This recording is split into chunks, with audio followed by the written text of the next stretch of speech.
Yeah, so Kevin, I think one of the big things that we've been discussing, and some of the big things that we preach with our sales teams, is this need, like if these kind of like post-COVID sabbaticals are really going to become, a potential problem for organizations, what can they start to do to kind of prevent them or mitigate the length of time that's required off? And I think something that we both preach is recovery, and how there's this need for not only for recovery happening within sales, but also maybe things like recovery metrics to start being built into the sales metrics and performance metrics that are being measured on a day-to-day basis. So I guess, what are you seeing from a recovery standpoint? What's working for your teams? Yeah, I think when you talk, it's obviously what we measure, we get better at. I've really loved working with a few teams now who have implemented putting whoop straps, or at least an option for their teams. Man, once you start seeing the recovery metrics, and some of these they can look at it from a team level and just see the recovery metrics, and you start to see my sales team HRV is really taking a hit this week. Maybe I should tell them, time to take a vacation or something like that.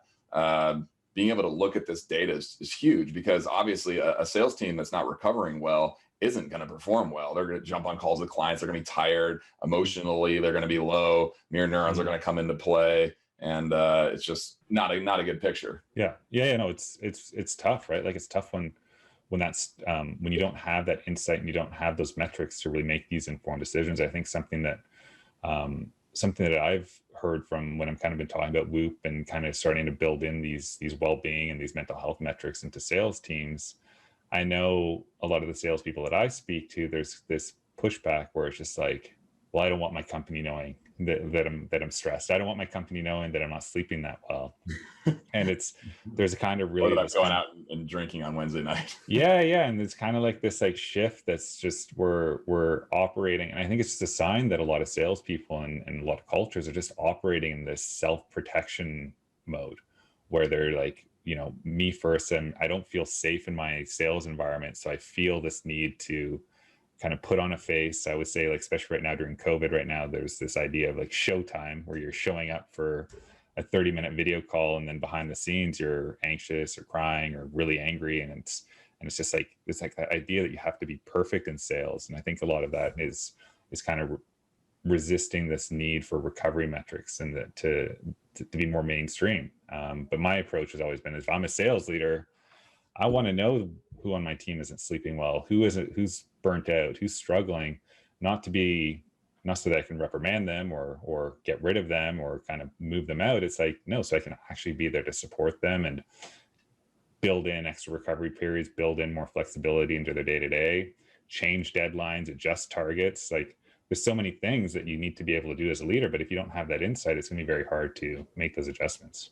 Oh yeah, I 100% agree. We've got to measure first. And yeah, it's like, then when you're listening to a gong call and your AE, who's normally performs awesome, is really slumping for some reason, and you can look at their whoop statistics and be like, oh, that person's HRV is through the floor. No wonder they're performing like that. Maybe I need to value recovery a little bit more within my team, because professional sports teams are already there.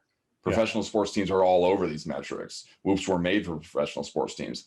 The closest thing I see to professional sports teams in business is sales teams.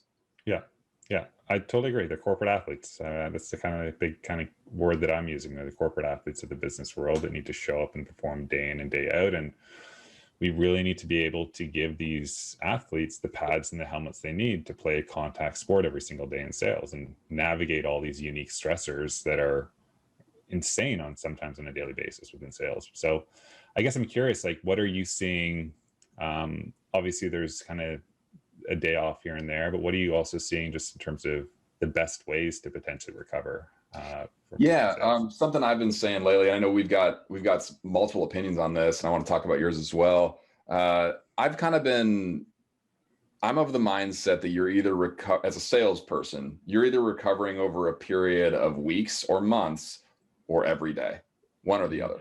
Mm-hmm. Either you build up a bunch of, overwhelm and, kind of drain your adrenals. And then, you take a bunch of time off, which often happens in quarterly cycles. So you get to the you know, last month of the quarter, you push really hard, you give it everything you have, and then you kind of maybe take it a little easy the first month. You either do that kind of a thing, or you have a whoop, you pay attention to your recovery, you get your sleep, you meditate, do things like that, and you recover every single day. And you don't got to worry about it. Yeah.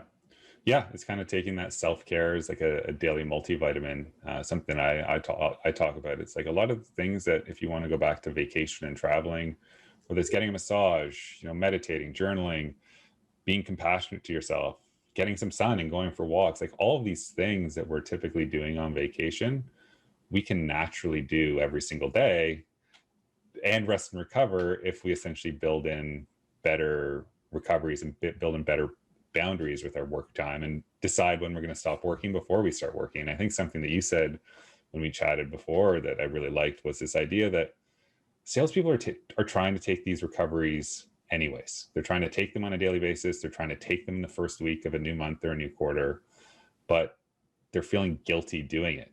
And I guess in terms of what you're saying, like how, I know for me, I feel like that guilt just doesn't, like if they're trying to do it, but they're guilty about it, that's not really helping. But what are your thoughts on that? Yeah, I mean, guilt's one of the most unproductive emotions we have. It's one of the most scarce mindsets we have, and it does not allow us to relax. It's actually burns a lot of energy feeling guilt. So, you know, you can remember, like, it's like taking a day off. I don't know if you remember, like when you took a day off school when you were a kid, but you were faking sick or something. And it's like, it didn't quite feel that relaxing. Maybe you had a little burst of like rebellious, you know, something, but like, I always felt guilty on those days. I think if we don't embrace recovery within our sales teams, they're gonna have a similar feeling. It's like they're kind of playing hooky or something, you know, but they really are getting behind and all that stuff's gonna be going off and they're not gonna recover. So Jeff, you talked to me a little bit before about marathon runners and the schedule they use to build elite performance, how it has recovery kind of built in, and how you're trying to think of a model of maybe how to do that with salespeople to make recovery more of like an accepted, understood, and appreciated thing. I'd love to hear more about that. Yeah, I think it goes back to kind of just structurally, I think there's a lot of things that are fundamentally not set up as they should be if we're thinking about trying to drive high performance. And one of those things is how there's this idea of setting sales targets that are always going up and to the right, and this idea of like operating like a machine or like a production line. And humans aren't meant to hunt nonstop. We're just not built that way. And even if you think about personal self-growth, the curve looks more like this, where it's 2 steps down, 2 steps forward, 3 steps down, 4 steps back, 5 steps up, and 6 steps forward. It's this weird kind of like loop-de-loop up. And when it comes to kind of marathon runners and how they train, my girlfriend's run a few marathons now, and it's really interesting to see how she trains so she doesn't injure herself and doesn't burn herself out on the path to the race. Is what she typically does is she'll kind of run 15 kilometers and she'll taper down and run 12 kilometers, then she'll taper up and run 19 kilometers and taper down to run 15 kilometers. And you're still going up and to the right, but I think it's this idea of this gas month followed by recovery month, gas month followed by recovery month. And it really ties much more closely to how self-growth, how self-development really works. Is you need to build in those rest and recovery periods so that you can actually let your brain rest, your body rest, to recover, absorb, learn all the different things that that's what I was going to say. Integration. Yeah. We also don't talk much about integration. It's like when you practice a bunch, then you have to actually integrate it. Then it integrates into the subconscious mind. And that can't happen if we're not recovering. Absolutely. And I also just think in general, just it really kind of ties into this idea of like corporate athletes and salespeople being competitive. I think it'd be really cool just to kind of really see how, you know, the taper up month or the gas month, it's game day. And all of your incentives, everything around sales is being driven around performance, metrics, competing to win. And the next month after that is a recovery target and a time to rest and digest. It's slightly lower. It's not nothing, but it gives you the time to restore your body, and all the incentives that an organization or a leader is implementing can be around who can effectively rest more effectively. We could even, if you're using Whoop, who's sleeping the best this month? Have some kind of incentives built in around that.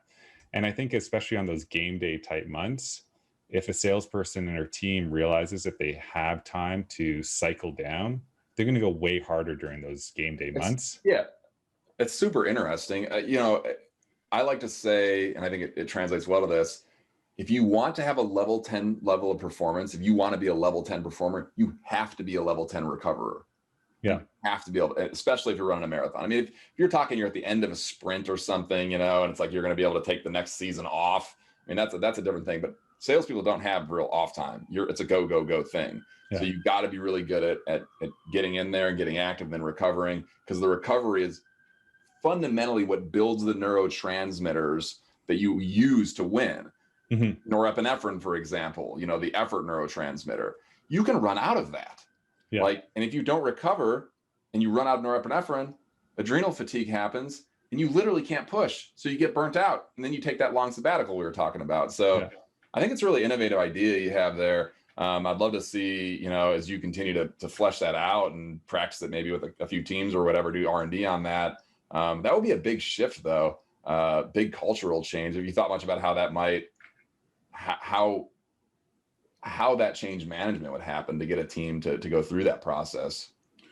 Yeah, like it's a huge structural change. And I think kind of like one of the biggest issues we have within sales is we need to kind of move away from these short-term dopamine driven incentives. And it's kind of like at an individual level, adjusting from this mindset of my value, my worth revolves around if I can hit that next target, if I can get that next meeting, if I can close that next deal. It's just like, that's where I think the majority of salespeople are functioning. It's like this short-term mindset, and it's no fault of their own. It's because of the environment that they're in, with, you know, setting these carrots being put in front of them for them to chase, and a way for them to quote unquote save their job. And the best salespeople that I've worked with have always been the ones that take that long-term view and adopt sales and approach sales like it's a craft, and it's this long-term view where they're committed to putting in the practice, the effort. They're looking for new ways to get an advantage.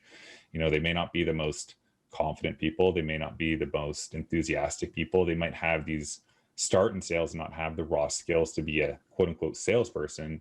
But when they commit to the craft and the learning and the growth, and it's primarily when they're in an environment where they're safe to fail, that's when they can kind of really accelerate and kind of become that top performer and evolve into this person of who they need to be to sell at a high level on an ongoing basis. And I think when you fix that mindset, that's where those recovery metrics become more applicable, because they're thinking long term and they're thinking, I need this recovery. I need to do this if I want to be great.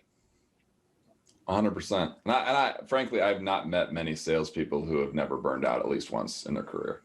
So most people are familiar with it, and it's like that, you know, 800-pound gorilla sitting in the room that nobody's paying attention to, and then adrenal fatigue happens, like bam, and then you're like, crap, you know, and then you have no motivation. It's so hard to sell when you're unmotivated. And frankly, you know, a lot of people try and bite the bullet and sell when they're unmotivated, sell when they're in a bad attitude, and people are extremely intuitive. Buyers are extremely intuitive. They sense that, they sniff that out. They can tell like what's wrong with this guy, what's wrong with the product, you know, like mirror neurons happen. People mirror each other's energies unconsciously. So you want your performers in a good state.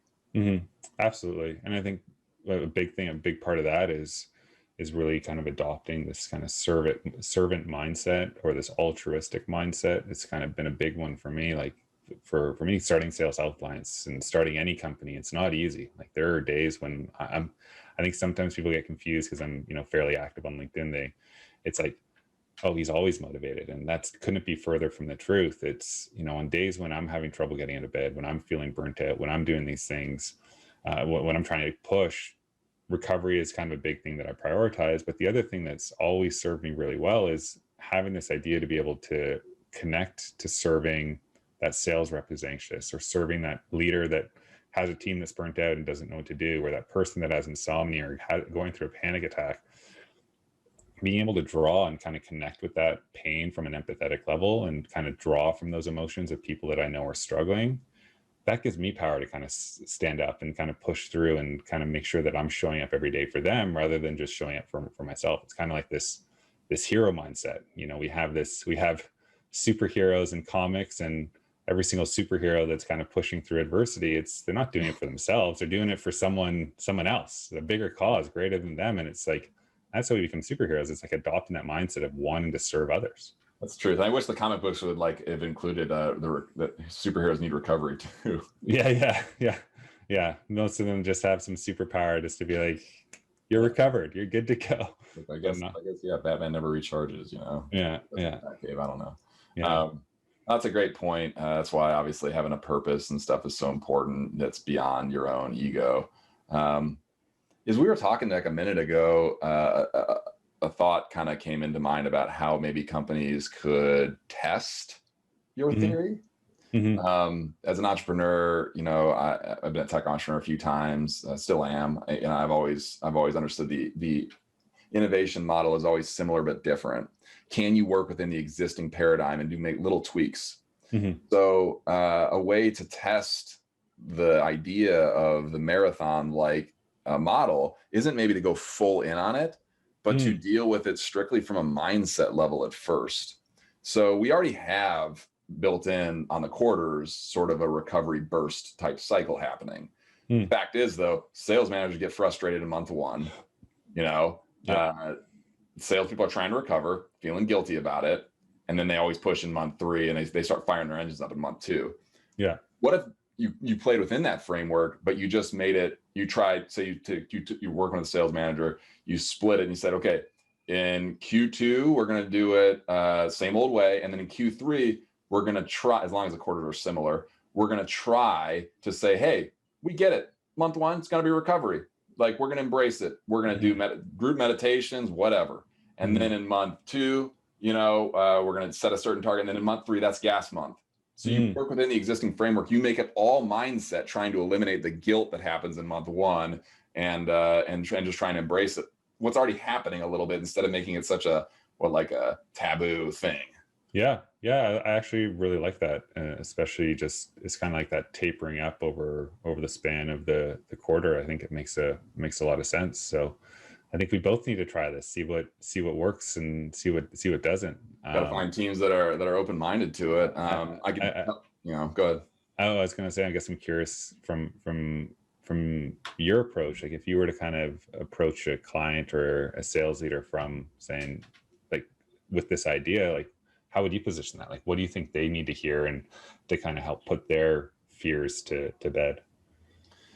Yeah, I mean, I'm trying to answer this the right way. Obviously, all of our comp plans as leaders and stuff have bonus mechanisms set in, and it's all about numbers and sales. You know, so if I'm talking to a leader about this, I'm going to try and be as empathetic as humanly possible to know that they have to have a certain risk tolerance to try something like this. Yeah. And obviously if I were to try something like this, you know, I'd want to talk to people that thoroughly trust me and I trust them. And then have an honest conversation about it. It is a test. Yeah. It's a very entrepreneurial test. You know, it could result in something very fantastic for their team. Or maybe it's just, I doubt the numbers will go down. You know, maybe it's similar numbers, but the team feels better. Yeah. But then again, if the team feels better, they're going to perform better. Yeah. So I think it's bringing the science to the table. I know from a neuroscience standpoint that this type of a model will definitely result in people feeling better. And then it's just proving it in the numbers. So it takes some open-minded sales leaders that are willing to take a risk to win a lot of probably, to be maybe a sales team that wins an award for doing something different and unique that ended up panning out really well. Or I think the downside is, you know, you have an average quarter, or it's hard to imagine maybe a slight down, and then you go, okay, well, then you just iterate like an entrepreneur. What are we going to do next quarter? How are we going to tweak it? How are we going to tweak it until you finally get the model working? Yeah. In any situation, salespeople have to recover. Yeah. Well, I think it's acknowledging the fact that what we're doing right now isn't really working anymore. Like, I don't know what the exact fact is now, but I think it was like 2 years ago in 2018, like Salesforce released a stat that said 57% of salespeople are missing their target. And I think that's just trending upwards.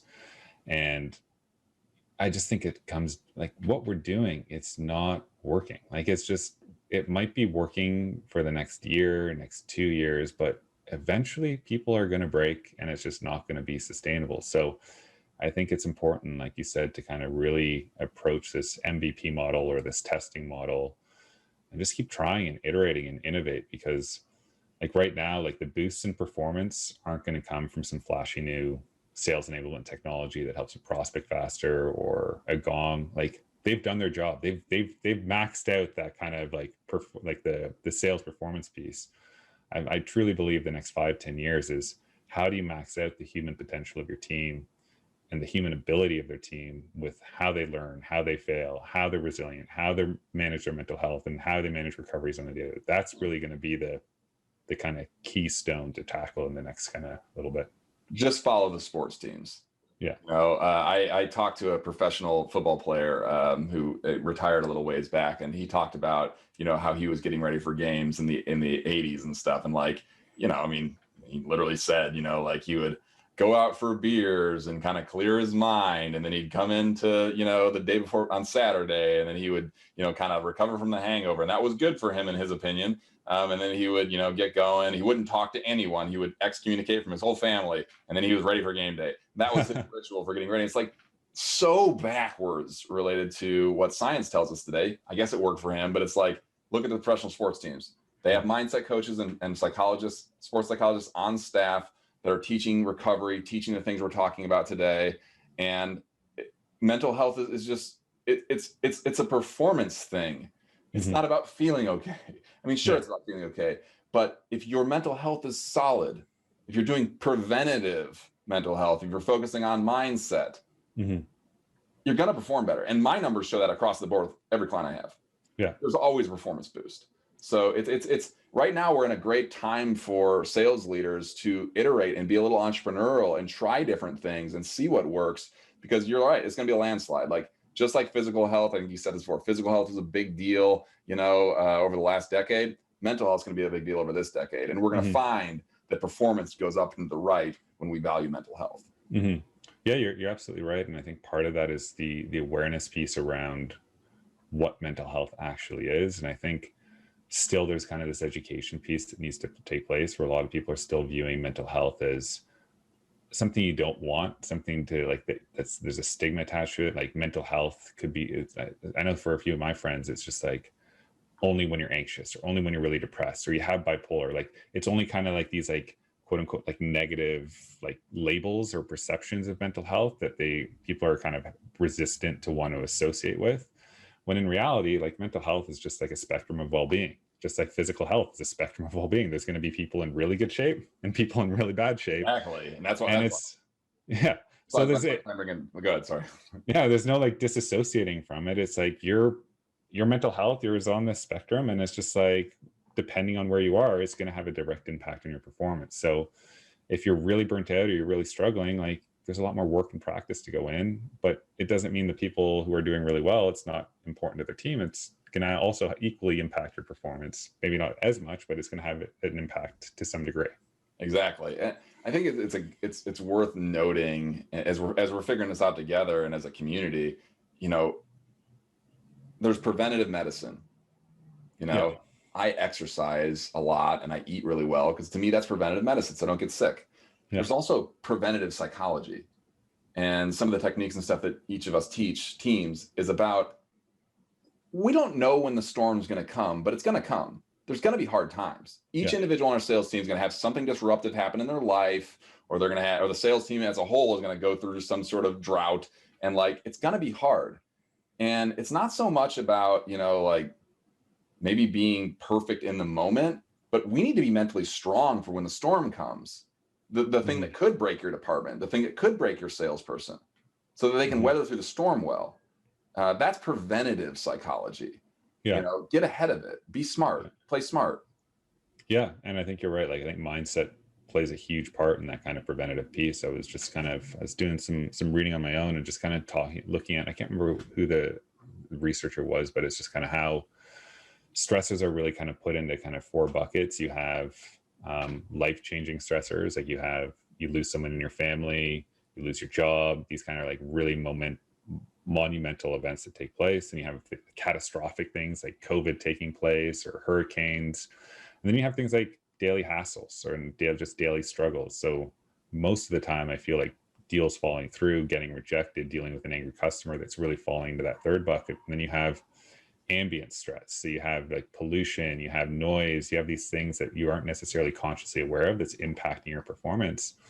But I think that mindset piece really controls to make sure those daily hassles, those deals falling through and getting rejected, it falls in the right bucket. Because if your mindset is a whack, or your mental health starts to struggle, those things are going to be perceived more as life-changing or catastrophic events that are taking place and have a huge impact. So I think that's a part of that preventative piece, is like making sure that you're perceiving stress for what it is, and having that cognitive flexibility to be able to respond and reframe and keep yourself in a good state of mind. Yeah, and we got call by call by call by call. So it's like, think about if a sports team throws a bad play and then their QB gets all disheartened and then he just throws the game. It's like from one bad play. Now, best thing that could have happened, get out there, make sure the next step's the best step. Same thing with salespeople. Recovery is, you just had a bad call. Are you going to make the next call bad because you're carrying the energy from the last call into the new call? Yeah. Probably not. Like, well, probably most of those people will, but it's like, that's what we're talking about, right? It's like that preventative approach to make sure that you can respond to these stressful situations in a mentally healthy way. So yeah, man, I think I'm hoping this conversation is enlightening to salespeople and sales leaders, and kind of gets those gears turning as to how can we kind of reshape and rethink our teams, especially right now when there is so much change going on. This is the perfect time to start experimenting with these new ideas, because no one has it figured out. Everyone's struggling. It's time to kind of start running these experiments to see what works and what doesn't. Yeah, it's a beautiful time for innovation. Any sales leaders who really want to embrace it, there's a book called Lean Startup. It has the formula for innovation. So let's just embrace it. I totally agree. Yeah. No, that's great, man. And I can't wait to see what happens with Dream Fuel. And as you kind of start working with more reps and more teams, the mindset piece, the neuroscience piece is very, very cool. I think we're at a really interesting time where we're moving away from these kind of like academic debate papers to more like actionable things that everyday people can start using to hack their brains and leverage their well-being and their performance. Totally. It's the most fascinating stuff I've ever done before. Well, ditto on the other front, Jeff. Love Sales Health Alliance. Love what you're doing. Like enjoying partnering with you on this stuff, and look forward to helping you win and us all win together. It's an interesting time to be in this industry. Yeah, for sure, man.